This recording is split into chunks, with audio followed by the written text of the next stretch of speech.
First time 21 గెలిచింది. ఇప్పుడే దీంట్లో వారసత్వ రాజకీయం ఏంది ఆయన.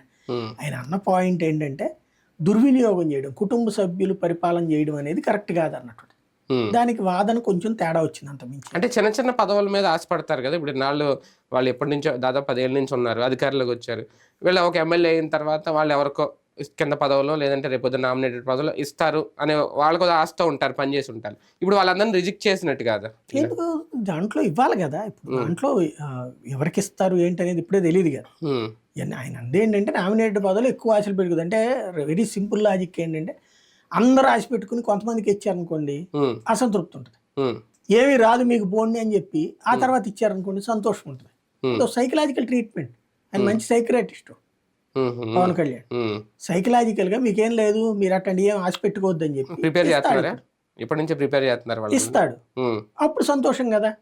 అదే లేదనుకోండి, ఇప్పుడు వైసీపీలో మళ్ళీ అందరు మాకు పొట్లు వస్తాయి అనుకుని ఇప్పుడు జగన్ మీద ద్వేషించి చివరికి ఓడగొట్టాలనుకోవాలా. అక్కడ జరిగిన లోపల ఇప్పుడు ఎదురోడిని చూసి మనం 2 రకాలుగా ఫాలో అవ్వచ్చు.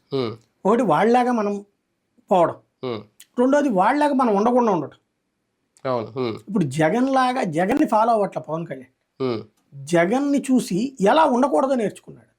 అది రైట్. మొత్తానికి